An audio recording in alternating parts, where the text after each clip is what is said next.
Rev it up and welcome to Cars Yeah.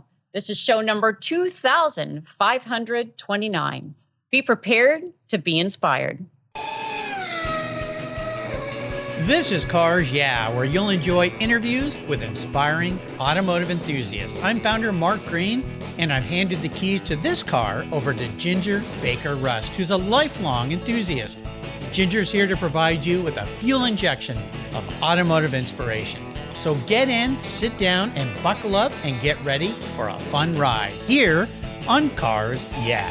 Hello, inspiring automotive enthusiasts, and welcome to Cars Yeah. Today we are back in the state of New Hampshire for part 2 with a very special guest by the name of Z DeLorean. Hello, Kat, and welcome back to Cars Yeah. Do you have it in gear, and are you ready to release the clutch? Absolutely. Let's go. All right. Allow me to go back and give you just another quick introduction. And for you listeners that missed part 1 of our talk with Kat last week, you'll want to go back and listen on the Cars Yeah website or any mobile podcast app. Z DeLorean is a proud mother of 3, a wife, a mentor, and the daughter of automotive magnate John Z DeLorean. January 6th marked his 100th birthday. Kat has an extensive background in cybersecurity, in leadership, and in mentorship roles for international corporations and major financial institutions for the past 20 years. In this new chapter of life, Kat is dedicated to restoring the legacy of her father and is eager to return excellence to design, engineering, and manufacturing in the automotive industry. Today, we'll get a little deeper into Kat's journey and give a little teaser to the future of the DeLorean. In last week's show, we talked about growing up with a larger-than-life father, John DeLorean, your career, and more. Tell us, what would you still like to accomplish in this next chapter of life? Getting through each day. No, that's a good question because it's good to have aspirations. And my whole life, I always had dreams and aspirations. But as I said in the last show, I've had what I thought those dreams and aspirations changed for me. And so today, my goal in life is to appreciate each day more, to be more present in the moment and take in what's going on, to address each situation as it comes, and to be a little bit more go with the flow. And the bigger picture, my goal is and will remain to change the world one person at a time through mentorship, opportunity, and support. Beyond that, life will happen to me, and the accomplishments, or what people think are accomplishments or see as accomplishments, will happen as they do. You know, Kat, I have a quick, when you think about your father and all the books and stories, and we're going to talk about books in a minute, but the stories that have been read about him, one of the things that I know about you and what I've learned about your father is there's a lot of myth behind his past. And I was just talking to somebody last night about what happened with the company and the big drug sting thing and all of that. And even they didn't know things that I knew. And I would assume that part of your, I don't know if it's a challenge in life, but you can tell me if it is to bring really more of the truth. And we did that in last week's show. You got a little emotional about your father and how he was, the kind of person he was, and how that rubbed off on you. But is one of your goals now to help people see not only him, but I know we're going to talk a little bit later more about the company as well, the brand and the name, so that there's more, I guess truth is the right way to say it, but truth about John Z? Yes, that is something that I seek to achieve. How are you going to do that? Well, again, in last week's show, I mentioned to show the world the kind of person he turned me into, but also I tell the story. So I have my own podcast called Poor Little Rich Girl. There you go. And on this podcast, I actually am telling the story about kind of what's been going on, as well as what it was like to grow up the daughter of my father. My most recent episode, it paints the picture of Lamington Farm before I start talking to the people who actually were there with us. I don't want to say that it's one of my lifelong goals or bucket lists or accomplishments and things like that. I hope that it is something that I do achieve in my life. It is not something that I am setting as a life goal. It is something that I am seeking to achieve. And this is important distinction, because when you set a goal that you seek to achieve, you do things that you have control over. in order to achieve that goal. I have no control over changing other people's minds. I have no control over that. I will continue to do what I believe my father believed in. I will continue to show people the person that he was. And it is my hope that this results in his legacy and his truth coming out. The actual truth about what happened to my dad is the wildest story I've ever learned in my life. And I didn't even know the truth. I knew so little about what the truth was until this past couple of years. And it is everything I learned is in newspaper articles and documents. It's all out there in government documents. I didn't make it up. I didn't embellish it or read into any of it. It is in words written by other people. So the truth is out there. And if it's out there and people still think what they do, I don't have any control over other people being able to weaponize social media against reputation. So if I make that one of my life goals, one of the things I want to achieve before I die, something that I have so little control over, I am going to set myself up for failure. I love that. Yeah. I had a guest on the show once that said her New Year's resolution was to fail 100 times in the new year. And when she told me that, I went, why do you want to do that? She goes, because that means I've tried 100 things I've never done before. There you go. So exactly.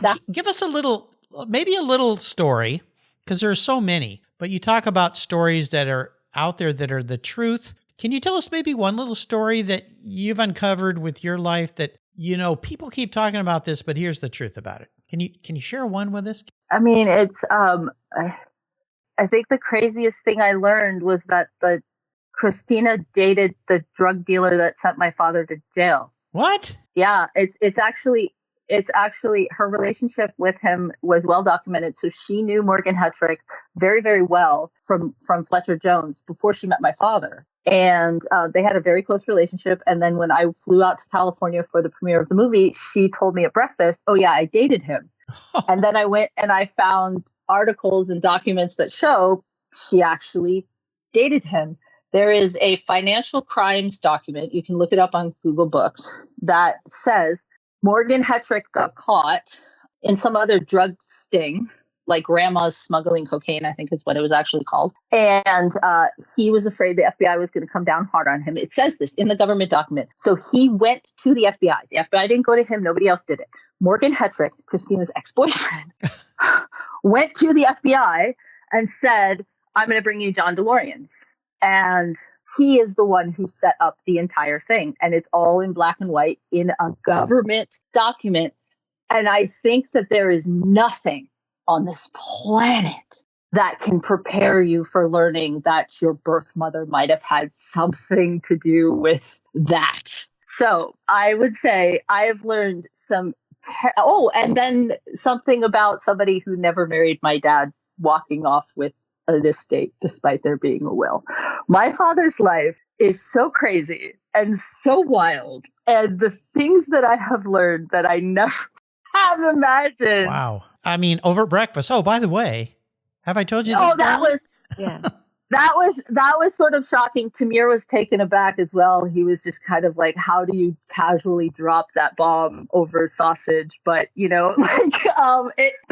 look, all of that is crazy. All of that is wild. All of that's the past. All of that is, again, things outside of my control that I can't change. Oh, how old were you at that breakfast? This was the 2018, the premiere of Framing John DeLorean. Oh my gosh. Oh, yeah, so yes. Wow. Yeah. By the way, so let me just let you know. And there's a whole story to it. Again, you'll have to listen to the podcast to go into that whole detail. But it's this crazy, wild. It's like casually talking about visiting Steven Spielberg's house, right? Yeah. All of these things, they're part of my life. They're part of my origin story. They're part of my reality. But in the end, I am just a kid of a guy who happened to be super smart and really cool. And he was my dad. And the rest of it is just story. It's just my history. It's just my past. It's interesting, fascinating, cool, devastating in some ways, sad.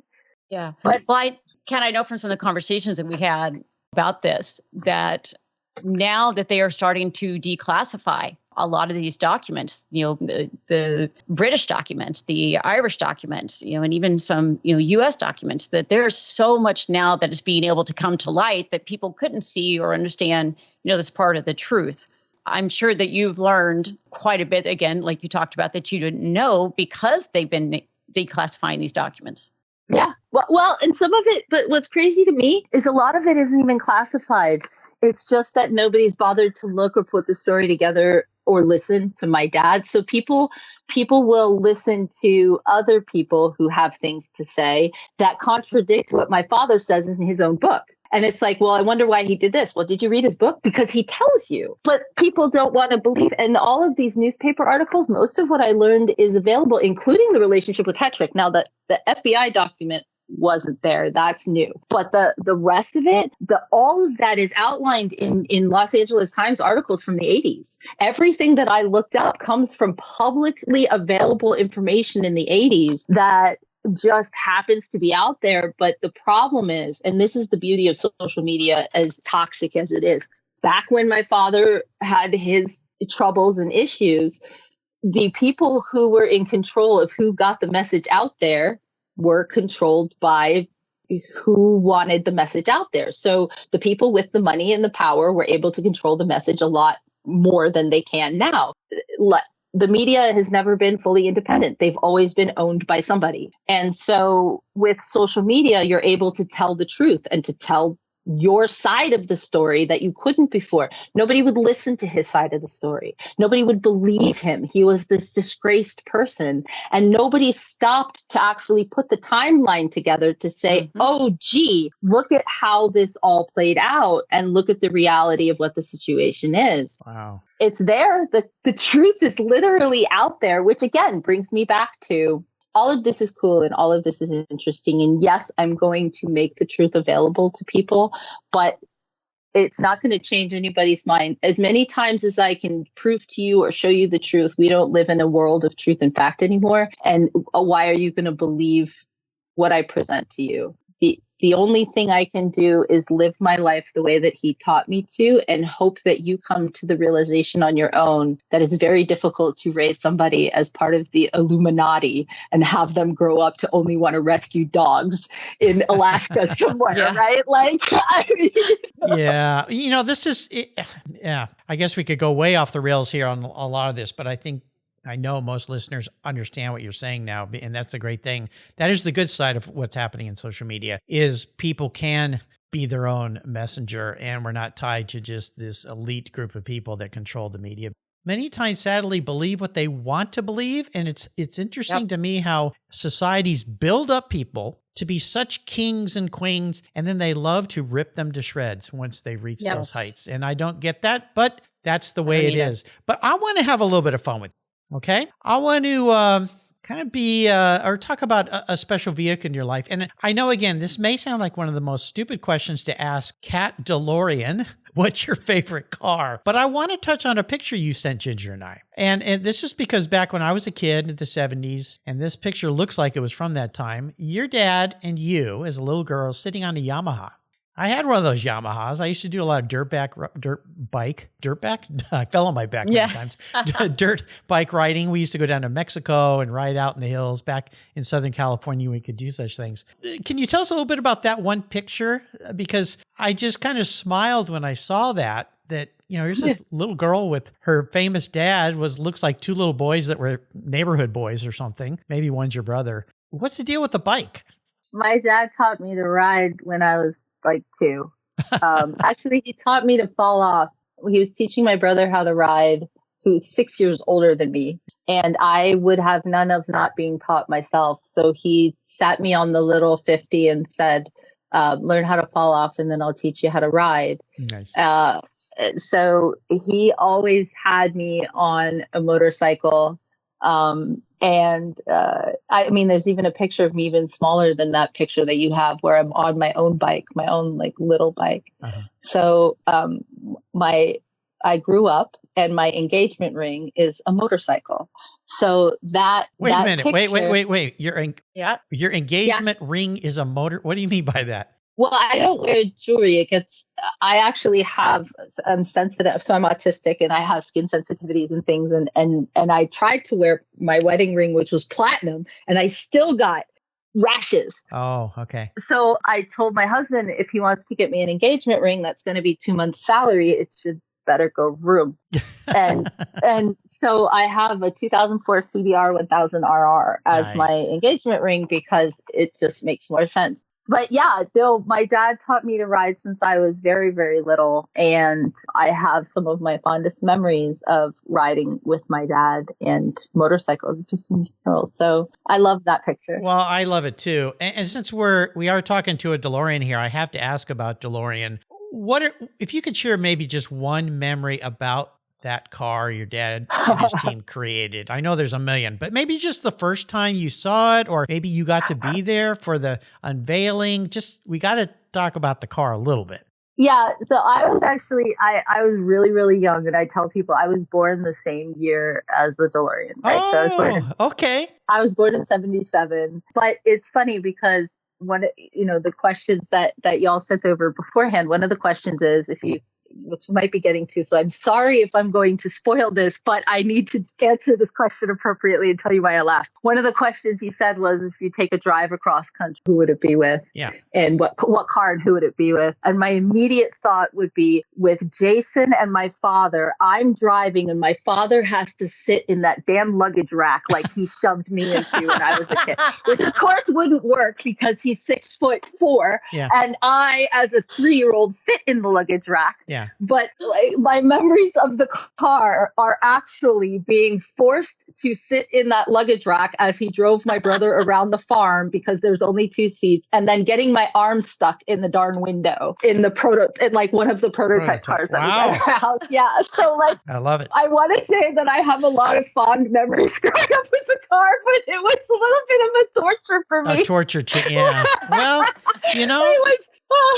this is the beauty of having you on the show. I mean, we get to hear these stories nobody's ever heard. I can't imagine this new car that was so far out there, so wild, so crazy, so daring, and driving around on a farm and you're stuck in the luggage rack. I love it. I get to laugh now. And when I look at it, when I go and I look at the car now, I'm like, how did I even fit at all when I was that small? Because it's such a small space. But those are my memories with first meeting the car and actually being driven around in the car by my dad. So another question I have for you here, we like to play car psychologist, and I tease my listeners that I created a certificate of car psychology that hangs on my wall. I've got to make Ginger one of these things because, I've got Photoshop and InDesign. I can do this stuff. So it doesn't have any authority. However, we're going to crawl into your head a little bit here as if we haven't already. This is a weird question. Probably something no one's ever asked you. If you were manifest or womanifested into a car, that is, if you were a car, not what you want to be though. This is how you perceive yourself as some kind of vehicle. Could be a bike too. What kind of car or bike would you be, but more importantly, why? I would be a 90s NSX. You knew right away. Okay. Yeah. Why? Because it's a well-engineered, ultimate, sleeper car, essentially. Not really a sleeper car, but that would be my Buick Grand Nash. Yeah. No, because the car is different. It looks one way. It's very sleek and slick looking, but under the hood is some of the best engineering of any car ever made. It drives so smoothly because it just wants to cooperate with you.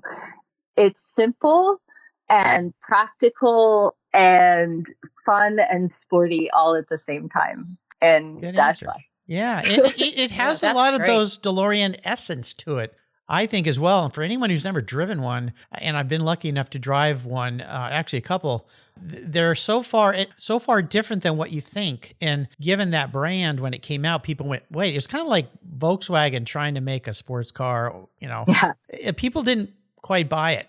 No. Acura. It was a hard sell. And maybe but it was around for a while, right? Nothing drives like that car. I've driven a lot of cars in my life. Nothing drives like that car. My dad I actually learned how to drive stick on that car. Officially learned how to drive stick on that car. Riding motorcycles my whole life, so it was really easy. It was actually very, very easy because I understood the concept of clutch. Yeah. I just got behind the wheel and drove. I didn't have any problems. Yeah, my dad loved that car. He drove it until he drove a Mercedes 500 or 600 SEL, depending on the year, until he didn't. And when he stopped driving that, he drove a Jaguar for like 1 year. That fell apart. Yeah. And then it was NSXs until he died. Nice. So interesting. I grew up loving that car already, and it's a surprise. The car surprises you. It's not what you expect. And I think that's why, other than that though, I think the true car that really embodies who I am is my 1998 WS6. So I know, Kat, we've talked a lot and hit on a lot about your mentoring efforts. And I'd like to ask you a little bit about DeLorean Next Generation, your nonprofit organization. Yes. So DNG was born out of Jason and I starting an automotive engineering program here in New Hampshire. And again, as I started to do my outreach, we had the outpouring of love and support from my father. Everybody loved what we wanted to do in this one little town, and it ended up turning into what is now going to be a nationwide or even worldwide automotive training program that seeks to bring mentorship, opportunity, apprenticeship, and scholarships, all sorts of support for high school students who want to seek careers in anywhere in the automotive sector, from working in the technology on the technology side to the factories to engineering, and bring automotive engineering curriculum to high school students around the country. So we're really, really, really excited about the ability to leverage my father's legacy to do what was important to him, which was create opportunity for those that may not have it. How can people learn more about that? Is there a website? There is a website. Our current website is dngmotors.org. DNG? DNG, DeLorean Next Generation, motors.org. Awesome. That's great. We'll put a link to that on Kat's show notes page in the Cars Yeah website so you listeners can find it. We like books here. There's so many books about DeLorean, some good, some not so good. What book would you like people to read to learn the truth? How about reading my dad's? It's a fantastic book, and a really great book is On a Clear Day You Can See General Motors. That book was really fantastic, and if you read it, you can see how revolutionary he was in the business world and what an incredible businessman he was. So both of those books are really fantastic. And, check out my podcast for Little Rich Girl to find out the truth about my dad, because we'll be talking to the people who knew him the best. If I could enable this to happen and I could park any car in your garage, don't worry about the price. I'll foot the bill. Wait a minute. No, Ginger will foot the bill because I was going to say I'll flip the bill. She's the one going to foot the bill. Yeah, she's the driver that's now. right. But yeah, if we could provide you with a car and then you could take it anywhere in the world. But here's the key part, because we are talking about people. You could take anybody with you. What would that ultimate drive look like for someone like Kat DeLorean? So if I didn't have three people, it would be my dad and I driving cross country. Of course. Yeah. But Jason never really got to know my dad very well. So I would really want to drive the two of them. It would be amazing to be able to. So if I had a 3-seater Z06, it would be that. But since I need 3 seats, it would just have to be a 911. I mean, okay. Just to go like back to roots and old school and the traditional, and there's a ton of Porsches it could be, but it would just have to be. Was the 911 a car that your father liked? Yeah, actually. So he was, I mean, who doesn't? Let's talk. Right. I've got words for you. Yeah. No, but so the Porsche is again one of those beautifully engineered. Look at Porsche. The car hasn't changed in 1,000 years, right? Yeah. Right. There's just this magic to the way the car drives and handles, and few things are quite as much fun, except maybe an AC Cobra. Oh, a Cobra! Yes, I would be driving in an AC Cobra. Oh, yes. We'll strap Jason to the hood. Oh, that's it. That's it. That's what we're doing. We're going on a cross-country road trip. And my dad had Carroll Shelby on his board of directors for his Grand Prix of America stint that he did with his brothers. So yeah, that's what it would be. It would definitely be. A little hard to have a conversation in a Cobra, though. He owned an original one? Oh, wow. He owned an original one. Why did Jason know that and I didn't? I'm sure I did. There you go. Kat, give our listeners a final parting words of wisdom and advice about business or life, or offer us a success quote or mantra that has meaning to you. The most powerful lesson you can learn in life is when to let go. Did your father have a success quote that you know of that he shared with you that is special? Never complain, never explain, never complain. Oh, I like that. Yeah, I love that too. Very, very good. Listeners, I hope you had fun. And again, if you missed our first talk last week with Kat, go back. You can listen on the Cars Yeah website or any mobile podcast app. This has been really, really fascinating. And Ginger has talked about you a lot. And when she said, who should be kind of my first guest, I went Kat. And especially following up with Matt's book that he wrote, he spoke very highly of your father in that show with us. He loved the guy too, I think as most of us car people do to this day. I want to thank you for taking time with us today and allowing me, Ginger, to step in again, kind of, I will say hold your hand. I don't think I need to do that, but I really have had a fun time with you today, with both of you. Thank you. Thank you. Thank Kat. First of all, I wanted to tell you from heart to heart for being such a good friend and for taking the time to do this with us today.